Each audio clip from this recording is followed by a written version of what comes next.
আর রাজনৈতিক পরিচয় এখন যিনি অপরাধ করেন আলটিমেটলি আমার কাছে তো সে অপরাধী, হয়তো তার একটা রাজনৈতিক পরিচয় আছে। এখন আমি যদি রাজনৈতিক পরিচয়টাই বলি তাহলে তো এই দায়ভাগটা রাজনৈতিক দলের উপরে চলে যায়। পুরো ওই দলে হয়তো লক্ষ লক্ষ লোক আছে, পুরো লক্ষ লক্ষ লোকই কি দায়ী তা নয়, কিন্তু আপনারা তো জানেন যে হি বিলংস টু হুইচ পার্টি।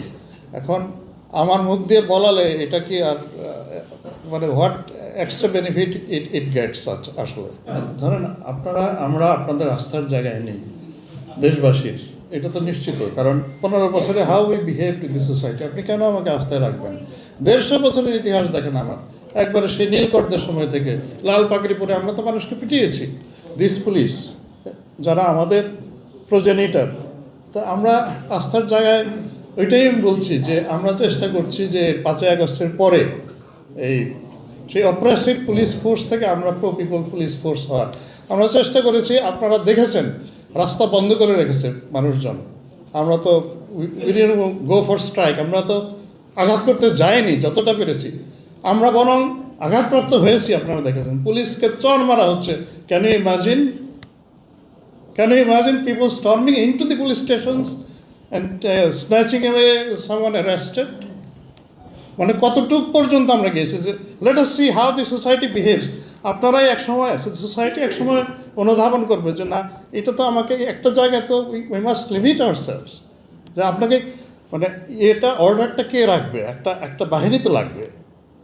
তা আমরা আমাদের ধৈর্যের সর্বোচ্চ পরীক্ষা দিচ্ছি আসলে। এখন আবার ওই যে প্রশ্নটা বললেন, আনফর্চুনেট ইনসিডেন্টস হ্যাপেন, কখনো কখনো আমরা তো ওইভাবে গড়ে তুলতে পারিনি এখনও আমার ফোর্সকে। এখনও তো আমাদের প্রচুর দুর্বলতা আছে, অনেক ড্রব্যাকস আছে, এটা নিয়ে চলছে। কিন্তু I always hope for the best and something better will happen.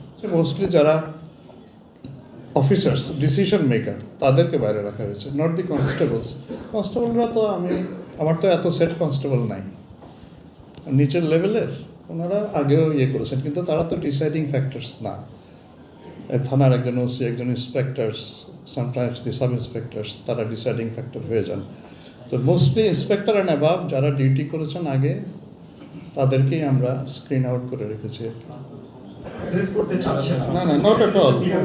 ওনাদের কাছে চান, ওনারা বলতে পারবে না যে এগুলো নির্বাচন সংক্রান্ত সহিংসতা, যেমন কারণ বাজারে একজন মারা গেছেন, এর সাথে নির্বাচনের কোনো সম্পর্ক নাই। চাঁদাবাজি, কেরানীগঞ্জে একজনকে ছুরিকাঘাত করেছেন, 3 দিন না 4 দিন পরে উনি হসপিটালে মৃত্যুবরণ করেছেন। This is not an election related violence. এগুলো সম্পূর্ণ ব্যক্তিগত স্বার্থ, দ্বন্দ্ব, এগুলো নিয়ে।